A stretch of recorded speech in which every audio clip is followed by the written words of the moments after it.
Welcome to the Let's Chew podcast presented by Gulfood, the largest annual F&B sourcing event in the world. I'm your host, Lamis Al Hashimy, bringing you compelling stories and insights to a wide range of topics in the food and drinks industry, from farming, behind the scenes, to the culinary world, and to foods we simply love to chew on. In this podcast series, we speak to people, brands, and businesses across the food and drinks spectrum to find out more about why they do what they do and how, in their own way, they're championing change and shifting the future of food and drink. Trust me, there's so much more, so listen to the Let's Chew podcast on our website, gulfood.com, and subscribe to our newsletter for the latest updates in food.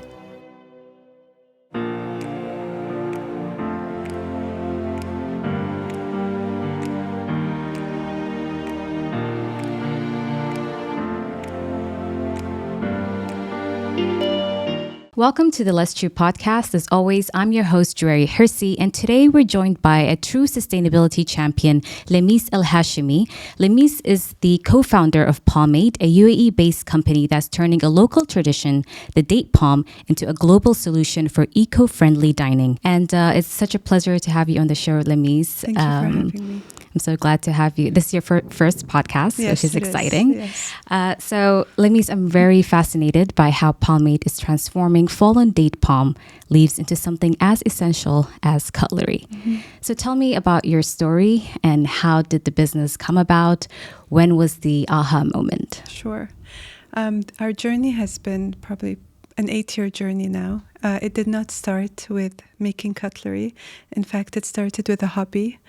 So I'm the co-founder along with my husband, Yusuf. So it's a family business. And we were just out of a hobby making paper out of the garage in our house. This was mainly driven by an inspiration from a summer holiday in Florence where they make handmade paper. And we thought it was very beautiful and we just wanted to try it out. It's amazing how you do things and you never know where they lead up to. Yeah. So we started by making paper, and to make paper we imported cotton rags from Pakistan.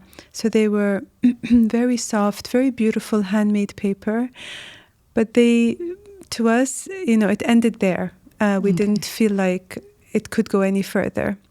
And at the time, I had just become a mother. I had resigned from the corporate world. And I felt like I wanted to embark on something very different, something meaningful.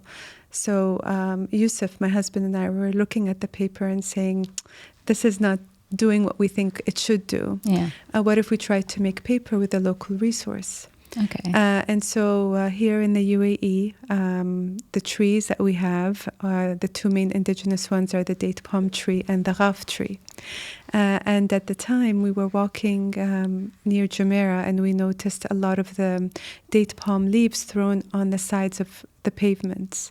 Now, everyone here in the UAE has seen these leaves. They've passed by them, yes. But never looked twice because this is green waste that gets thrown into green landfills. So we looked at them through a different lens on that day, and we said, what if we try to see if there's any value in these leaves? And so I remember us calling our gardener, picking up these leaves from a random pavement. And we were very excited. We tried to make paper out of it, and we were successful. We were able to make paper.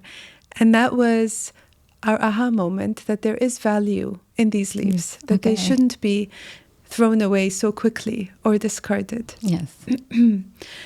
But still, paper requires a lot of water consumption. And it was also not addressing anything or having the impact we were looking for. So we decided to do some more R&D work into this. And with time and with partners and universities, we realized that if we combine the date palm leaves with extracts from sugarcane or soybean that acts like a glue to bind the leaves together, then we can make a material that looks like plastic, functions like plastic, but is in fact biodegradable. Yes. And when we first saw that small piece of material, the first thing that came to our mind was, can we turn this into a spoon? And if we can, then that would be amazing, because then we could sort of address, the single-use plastics problem. And yes, we were able to form it into a spoon. And that was when we took the leap of faith and decided to just go for it. We reached out to Expo 2020 at the time. So this was 2018, 2019. Yes. And they were very excited about the prospect and about launching our products when they launched the expo. It made a lot of sense to them and to us. So we went ahead, we rented out a warehouse in DIP. Now, in Dubai, manufacturing is not very common. So you have to sort of makeshift a factory. And that's what we did. So we rented out a warehouse and ordered machinery from China. And we're very excited. And then COVID hit. Yeah. So it was a little bit difficult for us, because we had a whole year where we had to pay rent for this space. And when we received the machinery, usually someone comes with it from China to help us assemble it. But because it was during COVID, we got the machinery with manuals in Mandarin, trying to figure things out. You have to assemble it yourself. Yeah. I mean, thank God for Zoom and for YouTube, right? We managed to figure it out, but these were one of the challenges and the hurdles of starting up a business, of course. So who came up with the name? Yusuf came up with the name. It says palm and made from palm. Yes. Okay, that's beautiful. Yes. So what sets Palmade apart? Is there something like this in the market right now? Biodegradable cutlery made from fallen date palm leaves? No, there is nothing like this in the market. Okay. What also sets us apart is that we're using a local resource. And it's a resource that is looked at as waste. So we kind of upcycle the waste and turn it into something useful. Okay. And it solves a problem as well. It addresses the issue of single-use plastics. Okay. Now, there are other, of course, alternatives to single-use plastics, like the birchwood flatware. And there are other sugarcane-based cutlery, but most of these are imported from abroad. Okay. Whereas Palmade is manufactured fully here in the UAE. Nice. Okay, and how do you collect the date palm waste? Do you have a system, or do you have a third party that collects it for you? How does that work? It's actually a wonderful story. So we enjoy partnering with farmers and with our existing customers who have landscape areas that have the date palm leaves. So I'll give you an example. Amar Hotels have been one of our first customers.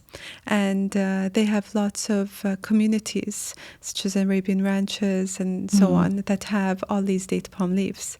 And so we've suggested to them, what if whenever your landscape team trim the leaves, they give us a call and we will come and collect these from you. Okay. So you save the cost of having to dispose of them, and we will use them to manufacture the cutlery that you end up buying. So you also have, Amar would also have a really nice circular story that they could share with their clients and customers, and we would benefit as well. So this is one example of one of the ways in which we collect the leaves. In the beginning, when we didn't have customers or clients, we reached out to the authorities, so to Dubai municipality. We asked them where they have their green landfills. This is our least liked option because it gets combined with other green waste, and it's burdensome to sort of find the leaves and clean them, etc. Yeah. Okay. So can you just briefly let me know about the process of creating the cutlery from date palm leaves into an actual cutlery? Sure.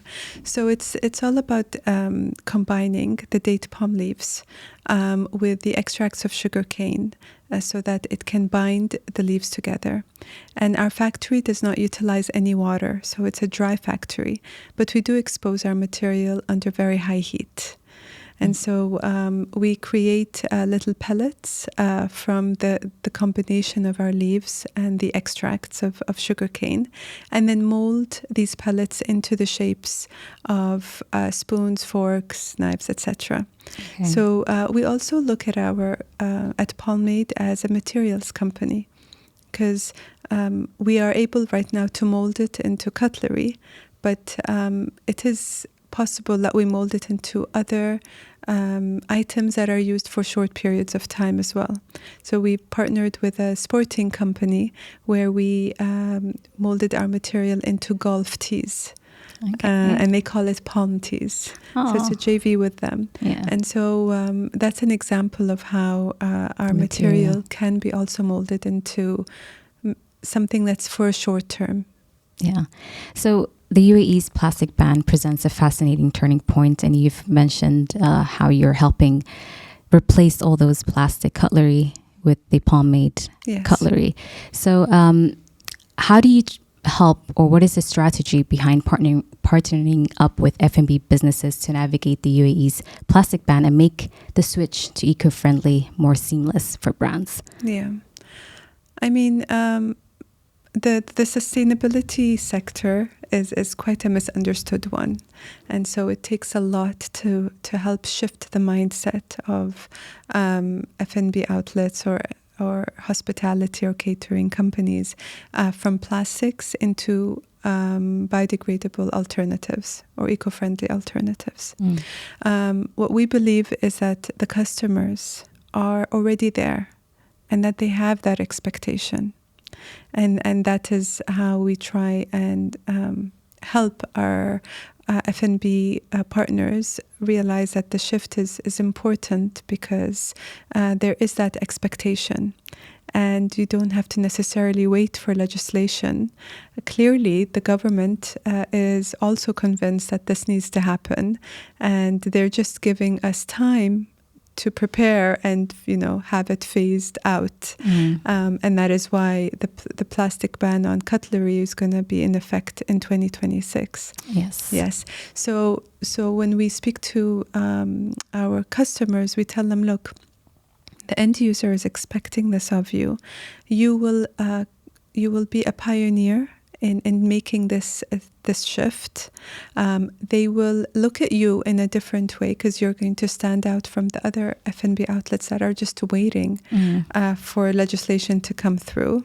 There is such an intangible value in making that investment, in saying that you want to be responsible in your decision making when it comes to what you buy and what you use, and that you want to play your part in stopping the single-use plastics pollution. Correct. So and especially when it's a top-down approach from these F&B outlets, when the senior leadership is convinced of it, then it becomes very easy for everyone else to implement it. Yeah. Nice.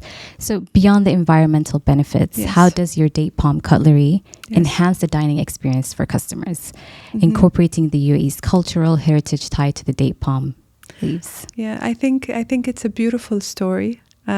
We've all benefited from the date palm tree here in the UAE, whether you were born here or you were here just for a few months, whether it's from its fruits or from its shade. And so to know that you are using something that comes from this very giving tree also creates that connection to the land, to our culture. And so, yes, I think the story behind it and the role that it plays as well enhances the dining experience.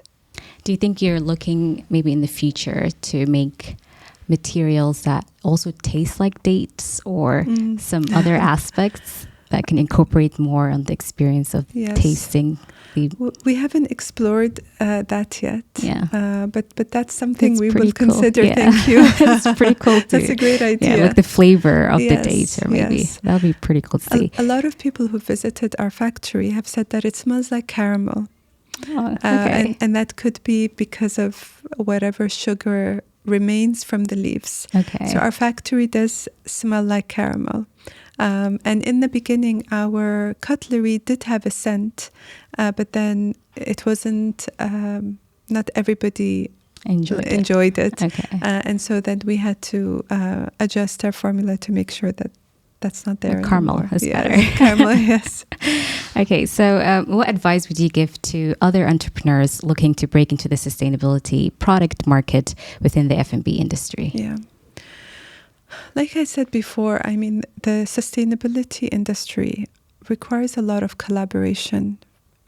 I would say that they should not shy from reaching out to other players within this industry, because we definitely need to stick together to have the impact that we want to see happen. Here in the UAE, I highly recommend going into this industry because it is the way forward. We do need more players. It is necessary. At the moment, we are the minority. We are the niche market. And that makes it difficult for us to have the upper hand in business. Yeah. However, the more players come into this industry, then the more we can get stronger and see the impact that we want to see realized. True. And can you tell us a little bit more about your ecosystem, your partners, and who you cater to? Yes, sure. So, like I had said before, it's really the leadership, and we've seen that. So Amar Hotels have been one of our first.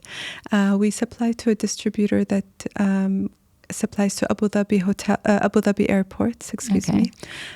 Spinneys is one of our other customers. Where in their fresh foods, they have our cutlery. Okay. Emirates Flight Catering, they use it as well. They use our cutlery. Okay. Jazeera Airways, so that's in Kuwait, they use as well. Okay. And you operate, can you tell us about the countries that you operate in? Yeah, so at the moment it's Kuwait and one hotel in Bahrain, but mostly in the UAE. Yes. Nice. I just want to switch a little bit into you as a female leader in the F&B industry and championing sustainability. As an Emirati woman in this industry, what drives and motivates you to continue pushing the boundaries of sustainability and beyond? And what are some specific challenges you have faced as a woman entrepreneur in this field? So I'll start with the challenges. Okay. And do with positives. Yes, yes. I think... Well, I work at a factory, so I think having to understand the mechanics of the manufacturing process and also working in that environment has been a bit challenging for me. However, with time, I was able to learn and understand how the machinery operates, how the machines operate. I feel very supported here in the UAE as an Emirati woman. We're very lucky. We see it in our leadership. We see it in our government. We see it in corporations where women are sort of valued and respected. And so there is this sense of support and inspiration that we feel to sort of go out there and really do what we believe is right. And we feel like we will be supported with it, let alone the SME structures here, the Sheikh Mohammed establishment for small businesses. For Emirati companies, they've been very also supportive towards us. So the ecosystem in the UAE enables women, enables small businesses to embark and to actually do what they believe is right. Beautiful. Yes, I definitely agree. So Lamis, with Palmade, you're not just replacing plastic, you're building a sustainable future for the F&B world and I think beyond. What's your ultimate vision for Palmade's impact on the global F&B landscape? And how do you see your brand Palmade evolving in the future, including exploring new sustainable products, new markets? Where do you see it going? I would start with regionally first. thankfully legislation is there and the end users are there. So I hope I hope, inshallah, that Palmade will be the solutions that people can have to reducing the single-use plastics and hopefully phasing it out. Globally, wherever we are able to export, or wherever people need these alternatives, we have been geared for scale. So we've been geared to supply to the export at the time. And so we are able to export wherever wherever there is a market for our products. Yeah. I believe we are a materials company, so we are not going to be limited just to the cutlery. I believe that we can do more than just serve the F&B sector. There are other materials that we use for short periods of time, things like hair clips or things like toys that get thrown, used for a short period and thrown, and they're made of really hard plastics. And so wherever we feel we can address the problem of plastics and it makes use with our materials, we will look into it and try and address the problem and create a product that would replace that. I think it's very much possible. I hope so. Yes, it will be. This is just the final one. I just want you to maybe share with us where we can find you. How can people, our listeners, reach out to you if they are interested in buying Palmade? Sure. So at the moment we are B2B, so we sell directly to businesses, but we do have an online platform on Amazon. So if you search Palmade Cutlery, you will see us on Amazon. We are hoping to go into the retail market towards the end of this year. So we're hoping that you could go to a supermarket, Juwairiya, and see our products. If you have a picnic or you have a birthday and you don't want to use plastics. So that is, inshallah, the next step for us, to have both B2B and B2C. But at the moment, for the end customer, we're available on Amazon. Okay, and for B2B, they can just reach out to you. Your website? Yes, our website. They can just, we have a WhatsApp number, we have an email address. Even on Instagram, they could directly message us on Instagram as well, or on LinkedIn. All right, perfect. Well, it's such a wonderful time having you here on the Let's True podcast. Thank you for having me. And I wish you all the best. Thank you, Juwairiya. Thank you very much. Thank you so much for joining us on another episode of the Let's True podcast. As always, please do share your feedback. And until next time, bye for now.